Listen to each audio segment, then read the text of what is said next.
Hello and welcome to everybody's favourite serialised in 10 game chunks top 100 Spectrum games.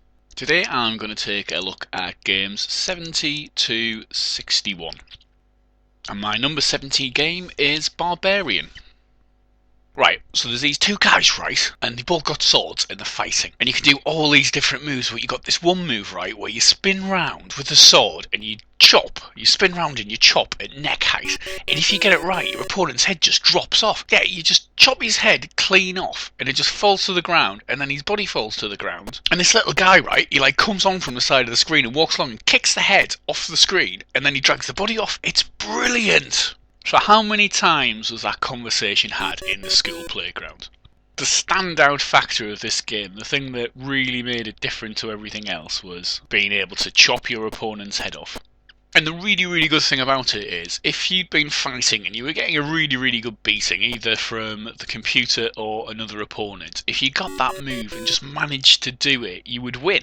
Now I'm sure in all the time I played Barbarian, I only managed to do it 2 or 3 times. And of course, if you want to see the move, if you actually want to see it happen, probably the best way to do it is to load the 2-player game up, which is on the side 2 of the tape. Play a 2-player game with only one player playing, because then your other opponent won't move. And you can just chop his head off all day long.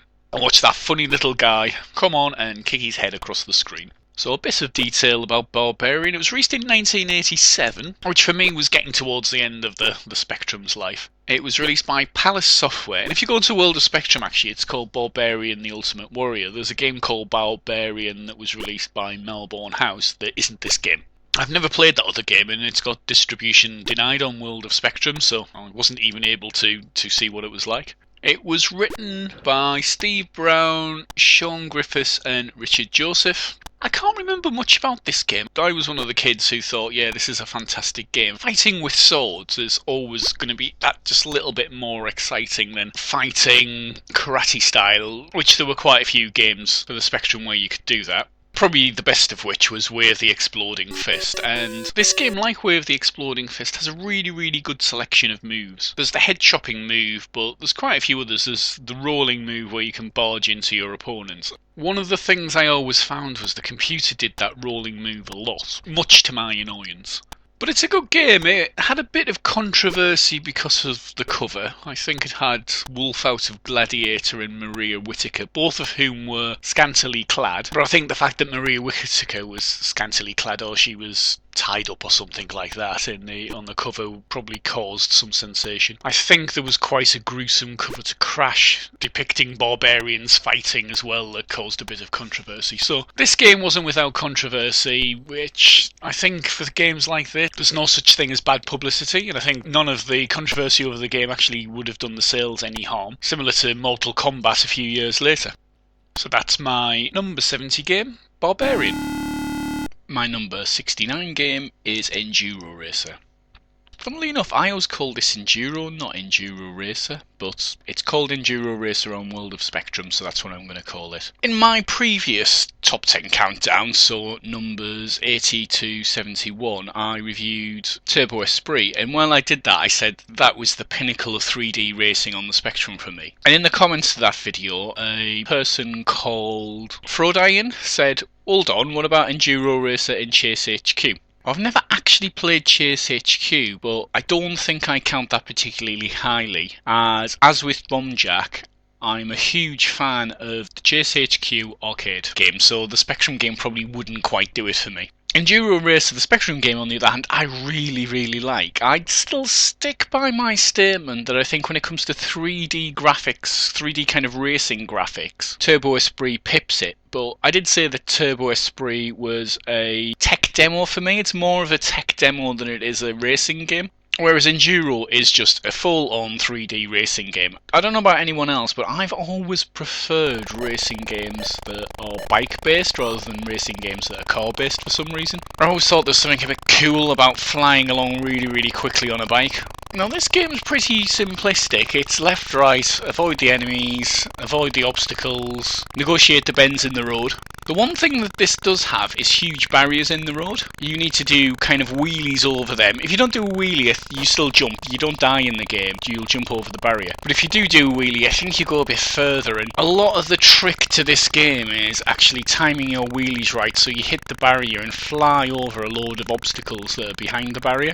And I think the reason why this is such a good game for me and why I do rate it highly as a 3D racer on the Spectrum is because that timing, that using the barrier to get past the obstacles, almost kind of replaced the turning round the corners. And one of the reasons I think the Spectrum was never really that good at doing 3D races, in fact I don't think there are any really good 8-bit races, is that kind of racing feel where you have to aim into the corner and get the apex of the corner and get your turn right round the corner, you just don't get on an 8-bit machine. The graphics aren't up to it, the processing power isn't up to it, the oomph of the processor isn't up to it. If you want to play a really, really good racing game, go for a modern console. I think the point at which I felt racing games had really matured and come of age was probably when I played Gran Turismo A-Spec on the PS2. But this is a really, really good game and a really, really fun game. This is what I call a summer game for me. The game was released in 1987. I think it was the summer of 1987 that I played it. And I must admit, I think I swapped this. I think I gave somebody one of my games and they gave me this in return. And I spent the whole summer just playing this game. I played it loads, or certainly for several weeks. It's quite forgiving, especially in the first stage. You can kind of get a lot wrong and it doesn't really punish you too much, and the difficulty curve ramps up fairly quickly, but not too quickly, not so quickly as to put you off. And it becomes a challenge to see how far you can get. Can you get to the first stage? Can you get through the second stage? Can you get through the third stage? And as I say, the difficulty curve's just about right, and learning the tricks, learning that actually you use those barriers to jump over huge amounts of obstacles, and how that helps you, and getting the skill right to be able to do that is a real challenge in this game. So that's my number 69 game, Enduro. My number 68 game is Stop the Express. Stop the Express was released in 1983 by Hudson Soft, and actually often appears quite high on lists of top Spectrum games, probably higher than this. But one thing I promised myself I wasn't going to do is keep apologising for where every single game was in this list, so I won't do for this one. I really like this game and I played it pretty early on. It was released in 1983 and I think I played it quite soon after that. Someone had bought it, someone that I knew, and I can't even remember who it is. I know I normally say that I played this at a friend's house or a neighbour's house or my cousin's house. I'm not sure where I played it. Now, I never actually bought this game. I never owned this game. I didn't have a copy of it. I never got it on a cover tape. I do remember playing it quite a bit and we spent an entire afternoon playing this game. In that time, we managed to complete it several times, me and whoever I was playing it with, and like I said, this time my memory fails me on who it was. We completed it quite a few times and really got the hang of it. And I think if I was to throw one criticism at it, it would be that it's a bit easy. Now what you have to do on this game is run along the top of a train for 10 carriages, avoiding some red bad guys who seem to throw bullets at you. Although looking back at it now, maybe those bullets are supposed to be kind of squished up knives. These guys will run after you and catch up with you and, as I say, throw bullets at you, which makes it sound like you're pretty much defenceless and don't have much of a chance at survival. Luckily, over the top of this train are flying some strange kind of dragon bird things, which you can jump up and collect. You can only hold one at a time. And with these dragon birds, if you press the fire key, you release them along the train and they will knock off any of the bad guys who are chasing you. Bye bye bad guys. Thank you dragon bird. Let's jump up and collect another one. Now unfortunately, especially as you get further forward in the carriages, it's not quite that simple. There are obstacles that come in the way. There is a kind of bridge thing that the train passes under. It's very narrow, kind of footbridge I'd guess, and if you jump up while the train's passing under this, it's going to smack you in the head and knock you off the train. Now one of the really good things about this game is that when you get knocked off the train, you kind of roll along the ground and end up splattered face down on the ground. Yeah, it doesn't sound very good, but the animation's quite amusing. After you've got past 10 carriages of jumping up and catching birds and avoiding bullets or knives and the bad guys who are chasing you, you go inside the train. Inside the train, the carriages are quite strange. They seem to have kind of rings dangling from the ceiling that you can jump up and get hold of. And that's pretty much it that's inside the train as far as fittings and fixtures are concerned. There aren't any seats to speak of, just these strange kind of rings that remind me of the rings that you see those gymnasts doing at the Olympics. And I always remember looking at those rings and thinking, how on earth do they do that? Luckily, in this game, you're not doing somersaults and spins and dislocating your shoulders while you're on these rings. You're just holding up there to get away from the bad guys who are chasing you. This time there aren't any dragon birds, but there is a ghost. Now, unfortunately, the ghost kills you as well. So in this one, you have bad guys running after you, rings to hold on to, but those rings are patrolled by a ghost, a quite friendly looking ghost if I'm honest, but a ghost that will kill you. How do you protect yourself without the dragon birds? Well, when you jump up, if you time your jump right, you can kind of kick the bad guys in the face and that gets rid of them.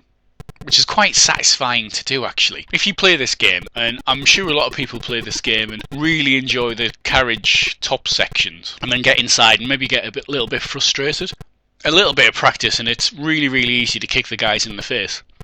And one thing you can do in this game is you can run backwards, so you can run away from the guys back down the carriages that you ran over the top of.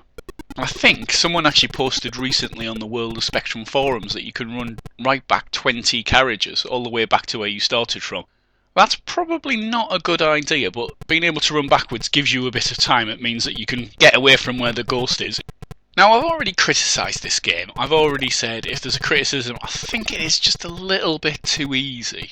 Other than that, though, it's superb. The graphics are good. The gameplay is really, really good. It's kind of a strange platformer with such a different angle to it. Most platformers are jump around the place, collect the objects. This is kind of a platformer come run and gun, come... I don't know, it's quite unique. And I think that's one of the reasons that it often appears quite high in lists of top Spectrum games. And as I've already hinted at, the graphics are absolutely superb on this game as well. And I have a feeling this game was written in Spain. I think it was, I know it was released in Spain, it was released by Microbyte in Spain. Now, Spanish games, in my mind, always have a reputation for being really hard. I think Game Over was originally a Spanish game, for example. Whereas this, as I say, if you're going to criticise for anything, it's a bit easy. When you get to the end, you think, oh, is that it? I was really, really enjoying that. And that's a kind of strange, bittersweet criticism. It's bittersweet when you get to the end. You think, yes, I've done it, but I wanted more. Can I have more carriages, please? Can I have a different gameplay mechanic? Because it's refreshingly different. And I think why, when people look back and compile their top Spectrum games, this gets high is because it is refreshingly different. It's not like anything else that's out there ever been made. So that's my number 68 game, Stop the Express. My number 67 game is Bruce Lee. Bruce Lee was released in 1984, and according to the World of Spectrum website, it was released by US Gold. Now that confused me slightly to start with because I was pretty sure it was released by Ocean. At least I know on the title screen it says Ocean. But having done some digging around on the net, I think it was written by an in-house team at Ocean and then released by US Gold. Although again, 1984 seems a bit early for US Gold, but I'm sure that's right and I'm sure that's what happens. Bruce Lee is a kind of platformer come beat 'em up. And at the time that was quite unusual. If you think about today with games like, I don't know, Assassin's Creed and Batman Arkham Asylum and all those kind of games, platformers come beat 'em ups are pretty common. But this was probably one of the first of the genre. In it you play Bruce Lee, of course, who else were you going to play? And you're trying to defeat an evil wizard. And to do that you've got to run around his encampment, collecting lanterns which then open up new areas that you can get to. At the beginning of the game, there are two other characters that run around and try and stop you. There's a wizard and what is called a green Yamor. Now, he isn't green in the Spectrum version of the game. And from memory, this game wasn't originally released on the Spectrum. It was released on another platform and then converted to the Spectrum, probably the Commodore 64. Although it may have been the Apple II. If anyone knows, please let me know. So these two guys run around and they try and stop you. And to be honest with you, they only try and stop you in the first few screens. As you get deeper into the game, it becomes more and more a platform game. And to start with, you just run around the levels and you collect the lanterns and try and avoid the two bad guys who are trying to stop you. Then later into the game, you get other obstacles that you have to dodge. One of the obstacles that I kind of have a real love-hate relationship with are the acid sprays. So every now and then you'll get a tiny bump on the floor that's really difficult to see. I wonder if it was easier to see in the original game. And when you run over them, they spray acid up after a time delay. Now that can be really useful. If you time your run right and you're being chased by the bad guys, it can kill them for you. However, if you run over one and you just pause for a second, then the acid spray comes up and it gets Bruce. And that's not good. Now looking back on the internet, this game was a crash smash, and in the crash review that you can get in Crash Online, it was compared to Jet Set Willy, and I think that's a little bit unfair, although it was compared favourably to Jet Set Willy. The reviewer said, although Bruce Lee doesn't have the complexity or size of Jet Set Willy, you were constantly waging battle with the Green Yamo and the Nasty Ninja. But another thing that the reviewer said is, there's something about this game that makes me come back to it for more. In fact, it's one of the few games I have ever bothered to complete, and the novelty still hasn't worn off. And I must admit, I completely agree with that. It's a game that you really want to come back for more. There's something quite cool about running around as Bruce Lee, fighting ninjas and infiltrating an evil wizard's dwelling. If you're going to level a criticism at this game, it is that it's a bit too easy. Certainly back in the day, a lot of people said it was a bit too easy. I have completed it. I haven't completed it recently though. And going back to it now, it's still a bit tricky. It's not quite as easy as I remember. Maybe that's just because I'm getting a bit older and my reflexes are slowing down. But it's well worth checking out. If anyone hasn't played this, I'd really advise you to. It's nicely presented, it's got a bit of polish, a bit of Ocean polish. I think Ocean got good at polishing games quite early on in the Spectrum's life. And it's a good little challenge. It's something that's good to pick up and play. It's one of those games that I came back to when I started to get into emulation and started to emulate games on things like handheld, where you want to pick up and play a game that's not too hard, that you don't need utter precise control of, that it doesn't matter that you get everything right or you have to put a huge amount of time in, because that's what you want in a handheld game. You want something you can just pick up and play, and this is a great pick up and play game. So as I say, I'd advise anyone to pick up any of the games that I'm talking about here, but this one in particular, if you just want something you can pick up and get into quickly, that isn't going to be too difficult to get into or progress, give Bruce Lee a go. So that's my number 67 game, Bruce Lee. My number 66 game is Splat. Splat was released by Incentive Software in 1983 and is a terrific little game. It's quite unique in that it's a maze game, but instead of you moving the maze around, you don't control the maze. There's a kind of random window that moves over the maze, which you have to follow. And as you move around the maze, there are various things that you can collect to get points. There's pieces of grass in the first level, and then as you move up levels, you get other things you can collect. There's kind of strawberries or grapes or fruit things that you can collect to get even more points. And while you move around, there's a percentage that goes up, and I think this percentage is just how long you've been moving around the maze without dying. And when that gets to 100%, then you completed the level and your little character goes, yippee! Which is probably one of the best things about the game. Certainly having your title character shout yippee like that makes it quite endearing. One of the things I will say about the title character, he looks like an X, but he's got an X with kind of little feet on him, so he almost looks a little bit like a swastika.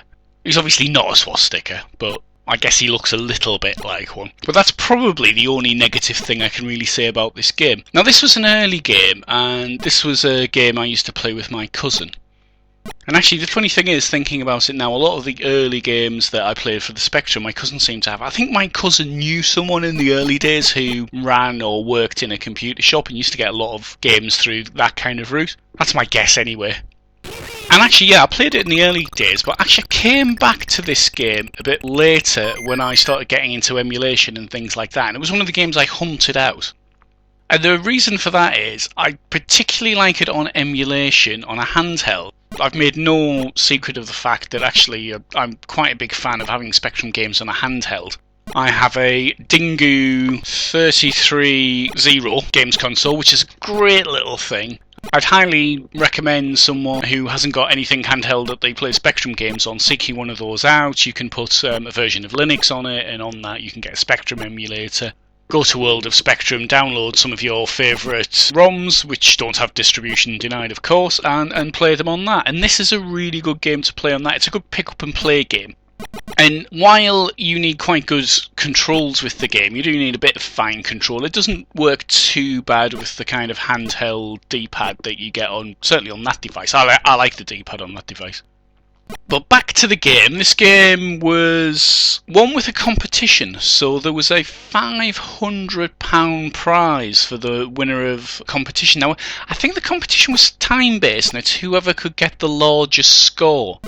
And according to Wikipedia, it was won by someone called James Tant, who's 17 years old at the time, with a score of 112,930 points. So well done to James. If you ever listen to this, please put a comment on that you've listened to this. And tell me if that was true, if that was the number of points and that's when you won it. So a little bit more about the game. As I said, it's a maze game. You move around the maze, you collect objects in the maze to get you points. The main kind of walls of the maze are in black, and touching them doesn't kill you. But if you go off the edge of the window that moves around the maze, that will kill you. Then in later levels there are deadly objects that if you touch them they kill you. And that's it. This game's kind of like putting a fruit pastel in your mouth. You have to chew, and when you die in this game you have to have another go. It's a definite one more go game. I find that if I play this once, I'll play it 5 or 6 times at least. And then you leave it for a bit, and then you might come back to it and see if you can get to level 3 or 4 or 5. I don't think I've ever got beyond level 5. It does start getting a bit hairy, and as I say, it actually needs some fine control. So playing on our handheld isn't the easiest way to do it. It does hamper you slightly. You can complete the game, I think. I think you can get right to the end. It may be one day I'll try and master the game and do a complete walkthrough of it. But anyway, that's my number 66 game, Splat. My number 65 game is Spectral Panic. Now I know some of you are thinking, what on earth is he doing putting that game there? And the rest of you are probably thinking, what on earth Spectral Panic? I've never even heard of that. Spectral Panic was released in 1983 by Houston Consultants Limited, and the reason it is at this point in my list is that on the Christmas of 1983 I received a ZX Spectrum, Attic Attack and this game. And actually, to start with, this got more play than Attic Attack. It was such a beautifully simple game. It was a score attack game, so it was a game where you could understand what you had to do. You just had to try and get the highest score. And my dad and I spent a couple of weeks over Christmas playing this and seeing who could get the highest score. Now, quite quickly after that, I got into Attic Attack and got deep into Attic Attack. I did play Attic Attack a lot, actually, and really loved Attic Attack, but I loved this game as well. And actually, for a while, it was my go-to game of that Christmas, and it always reminds me of those very, very early days when I had my first Spectrum. That kind of plasticky smell when you opened the box and could smell a new Spectrum smell, or the new game smell. That I'm sure a load of people have mentioned on a load of box opening YouTube videos already. And yeah, I've said some games are in this list on pure nostalgia alone, and this is one of them, and this will probably be the last one of them. In fact, looking up the list, this is the last game that I'll put in this list on nostalgia reasons, and the reason this is the highest for nostalgia reasons is this game has so much nostalgia for me. And I'm sure everyone has a game like this, so don't think of this game as just being Spectral Panic. Think of this game as your nostalgia game. Feel free to substitute whatever game you feel really reminds you of the Spectrum, and it was maybe the game that you got with your Spectrum at Christmas. Because you didn't get pack-ins. Well, actually you got the Horizon tape as pack-in. You could play Breakthrough and do that foxes and rabbits, Locke Volterra, predator-prey equation simulation. The graph that would go up and down. Basically, you get more foxes, you get fewer rabbits. You get fewer rabbits, your foxes start dying of starvation, so you get fewer foxes and your rabbit population recovers. But anyway, enough of that. I probably should talk something about the game, but I don't even feel that I need to. It's Panic. You're this guy being chased around some platforms by these weird looking aliens, and your weapon is a spade. You can dig holes, and when the aliens drop into the holes, you fill up a load of dirt on top of them, they drop through and either die or change colour.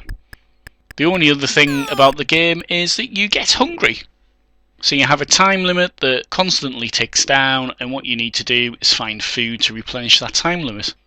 And that's pretty much it. And this isn't a bad game. I think in Paul Jenkinson's review of Spectrum Panic games, it was mentioned and did okay, but it wasn't even the top of those. So while it might not rate highly for other people, this game really reminds me of that first Christmas when I got my Spectrum, which was a very special Christmas for me. So that's my number 65 game, Spectral Panic. My number 64 game is Batty. Batty was released in 1987 and was published by Hitpack. And I actually think it was famous. I don't know if it was originally released as a cover tape, but I think it was famous because it was a Your Spectrum cover tape quite early on.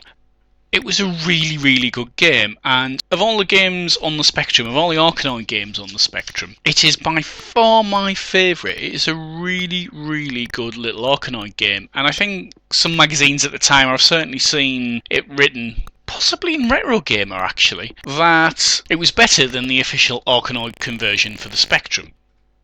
Now, there's not really a lot more to say about this game. It's an Arkanoid clone. You have your bat at the bottom of the screen and it moves left and right. There is a ball that bounces up and hits tiles that disappear. There are a few more added gameplay elements in that your ball can hit some tiles, and when they disappear there's power-ups or bonuses that you can collect. You can make your bat bigger, you can get a gun, which is probably my favourite power-up. It turns your bat into a gun, which means you can shoot all the tiles that are above you. You get extra lives, you get a slowdown, which is really useful when the ball's pinging around and you're finding it hard to hit it on the return. There's a triple ball, which means you can have 3 balls, and I think there's just a bonus. Oh, there's also a kill aliens. And aliens are another gameplay element in this game. You get aliens that appear at the top of the screen and they'll shoot you and slowly move down the screen. I can't ever recall having an alien collide with my bat, so I'm not sure if they kill you when they collide with your bat or not. I've always assumed that they do and made sure that that never happens, but you never know, you might actually kill them if they collide with your bat. Now, this is a game that I didn't play originally back in the day. I actually hunted it out when I read some reviews of it, and I'm sure it was in Retro Gamer. I'm sure it featured in a Retro Gamer article, possibly about cover tapes. And I hunted it out after I'd read about it and started playing it then, and it's another one of those games that's great to play on a handheld. If I was going to level criticism at the game, I would say that after the first screen, the subsequent screens do get very hard very quickly. One of the things that I didn't mention when I was talking about gameplay is that some of the tiles need more than one hit to break them. And when you start the second screen, every single tile at the bottom of the pattern of tiles that you get is one that you've got to hit more than once to break, which makes that second screen quite intense. The second screen also has something else on it, which is a tractor for the ball. It's like a magnet for the ball. It's sometimes on and sometimes off. And that's used quite heavily throughout the game. This is a great game. I'd really advise people who haven't played it to try it. And if you have tried it, I'm sure you agree with me that it's a great game just to go back to and have a bat around every now and then. So that's my number 64 game, Batty. My number 63 game is 180 was released in 1986 by Mastertronic and was a Mastertronic added dimension game. Now, what that really meant was that instead of paying $1.99 for it, you paid $2.99 for it. And I think it was probably a bit of a borderline game for a $2.99 game rather than a $1.99 game. It's a darts game. It's very simplistic. You don't do a lot in it. The gameplay mechanic is basically that there's a hand that moves around the screen and you move it and it moves in diagonals, so that adds a little bit of extra difficulty. And it keeps moving in the direction it last went in until it hits the edge of the screen. Then it'll kind of slide along the edge of the screen, so it'll go vertically, horizontally if it hits the edge of the screen. The hand moves backwards and forwards, and basically you press the fire button to release the dart, and how far back it is actually determines how high the dart flies. That adds another little dimension of difficulty. And that's it. You do that and you practice for a while and you get good at it and you get good at getting treble 20s. As you've already heard, the game has a bit of speech in it. If you manage to get 3 treble 20s, you get 180, and the game shouts 180 as darts commentators do. Now, the game was written by Binary Design Limited, and looking on the World of Spectrum website, it says Binary Design Limited, open brackets, Gary Hughes, Steve Pickford, Jerry Nelson, and Dave Whittaker. Now, there are some really good guys in there. Steve Pickford in particular, I've always been a big fan of. So this had quite a good set of authors, and you can tell it's got that little bit of polish, and I think all of those things kind of pushed it up towards the added dimension, extra pound for the game. And I mean, I'm not quibbling over a pound, really. I'm just thinking, I wonder if they thought this is $1.99, is this $2.99? One of the other things the game has is different opponents. So to beat the game, you've got to beat 2 normal opponents, and then you always face Jammy Jim in the final. And when you face Jammy Jim, he's incredibly lucky. He nearly always gets a 9-dart finish. Once in a blue moon, he'll actually miss one of his shots and end up taking 12 darts to finish. And that's your only chance of beating him if you don't get a perfect 9-dart finish. While you have to beat 2 other opponents, they're not always the same 2 opponents. There's 8 different opponents in the game. There's Jammy Jim, who I've already mentioned, a guy called Devious Dave, Beer Belly Bill, Del Boy Desmond, Shoe Shot Sydney, Limperous Larry, Mega Mick, and Tactical Ted. And each one of them has kind of a different caricature head. That head is actually on the player that you see taking the shots. The only other real thing in this game is you play in front of a bar and there's some animation on the bar. So the barmaid will pull a pint and slide it across to the guy sitting at the bar. Or sometimes a dog comes on and kind of wheezes up against the bar. So that's the game in a nutshell. It's a game of darts. It's a good game of darts. I've spent an awful lot of time playing this. This is another one that I sometimes emulate on a handheld. It's not like the previous ones where actually I play it a lot on a handheld. This is quite good, and it's just quite good fun to get up and have a go and see if you can get to play Jammy Jim and beat him. So that's my number 63 game, 180. My number 62 game is Alchemist. Now the funny thing is, I always called this game The Alchemist, not just Alchemist, but looking on the World of Spectrum website and elsewhere on the internet, it was in fact known as Alchemist.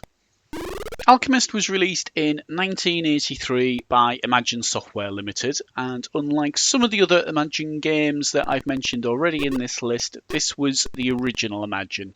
So that's the Imagine Software Limited of commercial breaks fame that famously went bust while the BBC were filming a documentary about them.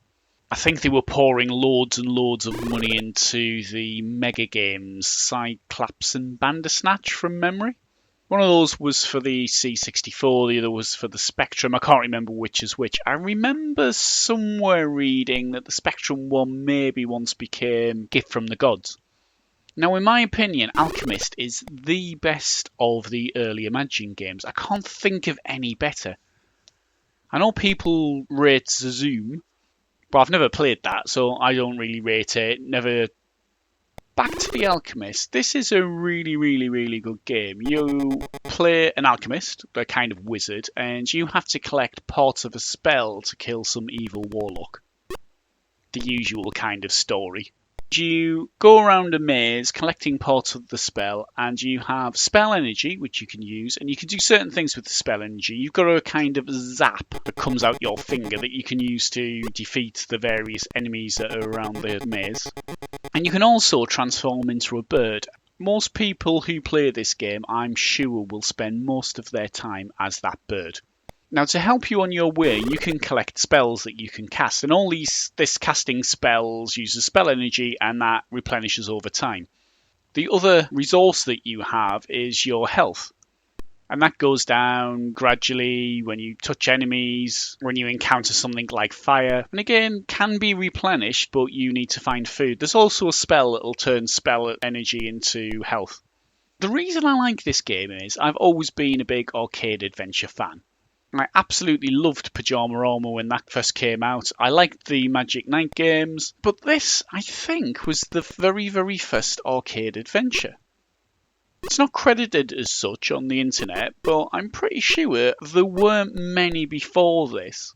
And if there were, they didn't have that kind of adventure-y feel, and that you were kind of almost upgrading. There's a bit of an RPG element in this. As you get better spells and better objects, and as you build the power spell that you need to defeat the warlock, you kind of feel like you're upgrading. And that adds a really good dimension to this game. For a 1983 game, the graphics are superb. The size of the maze is superb. I mean, people have claimed that Jet Set Willy was the first free roaming game, but this was certainly a long time before that and was a free roaming game as well. I don't think there's much more to say about it. I might one day master the game and do a walkthrough of it. That's my number 62 game, Alchemist. My number 61 game is Frank Bruno's Boxing. Now, before I talk about the game, one thing I've got to say is that Frank Bruno was a national treasure. Everyone loved Frank Bruno. He was a great guy.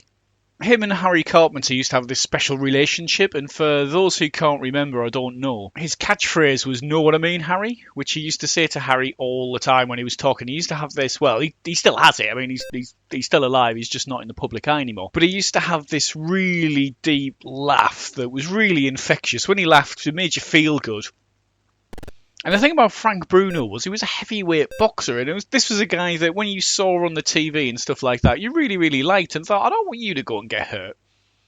And in particular, I remember thinking when he fought Mike Tyson, something made me hope that he would win, but in my heart of hearts, I knew he wouldn't. I mean, Mike Tyson was probably one of the most formidable boxers who's ever been. He would normally just pummel opponents into submission. And when he didn't, when he wasn't winning, he just tried to bite their ear off. So Frank Bruno's Boxing was released by Elite Systems in 1985 and was actually a multi-format game. And years later, I played Super Punch-Out. I think I played it at Play Expo. And I remember sitting down and looking, thinking, hold on, he's not called Bear Hugger, he's Canadian Crusher. That's from Frank Bruno's Boxing. Nintendo must have ripped off Frank Bruno's Boxing for this game. Now, it turns out it was the other way around. So in Frank Bruno's Boxing, you have 8 opponents to defeat. You fight them one after the other, and once you've defeated one, you're given a code. And you can enter that code into the game, and it then loads in the next boxer. The version of the game I'm using now is a special 128K version that has all the boxes preloaded. So there's no loading time for the boxes. You just put the code in and they download. If you go to the World of Spectrum website and search for Frank Bruno's Boxing, I'm sure you'll find the announcement. The 8 boxers that you fought were Canadian Crusher, Fling Long Chop, Andre Punch Your Head Off, Tribal Trouble, Frenchie, Ravioli Mafiosi, Antipode and Andy, and Peter Perfect. And obviously, they get slightly harder as they go on, and every single one of them, with I think the exception of Peter Perfect, has a special move. And this special move can usually be avoided if you duck at the right time. So Canadian Crusher will try and hug you. Fling Long Chop will try and literally kick your head off. You can do a kind of flying kick that will take your head off and instantly down Frank Bruno if he manages to connect it. Andre Punch Your Head Off, I think, nuts you. After that, I can't actually remember what the special moves are, but I'm sure the internet will tell you if you want to. Going back to Super Punch-Out, Bear Hugger was Canadian Crusher in Super Punch-Out. Fling Long Chop was actually called Dragon Chan, which I think is a much less racist name, possibly. And Andrea Punch Your Head Off was Vodka Dranetsky, which, again, probably it's the other way around. Andrea Punch Your Head Off's a bit less derogatory to the Russians than Vodka Drunknetsky. Now, you play this game in a kind of 3D view. It's a third-person view. You see from behind Frank Bruno, and you can do various punches. There's jabs and body blows and uppercuts and crosses, and you can duck left or right, you can duck down, and you can have your guard up or down. Which made for quite difficult controls, but you can soon get the hang of them, and it's not too difficult a game to really get to grips with. There was another third-person boxing game out at the same time called Rocky, and I understand this was a lot better. I never played Rocky, I only played this. But after playing this, it really did give me a love of this kind of game. I really, really like this kind of game, which is why I searched out Super Punch-Out all those years later. And again, if you've never played this, it's well worth seeking out and playing. It is a really, really, really good game. So that's my number 61 game, Frank Bruno's Boxing. And so, at number 70, we had Barbarian, 69, Enduro Racer, 68, Stop the Express, 67, Bruce Lee, 66, Splat, 65, Spectral Panic, 64, Batty, 63, 180, 62, Alchemist, and my number 61 game was Frank Bruno's Boxing. Until next time, happy gaming!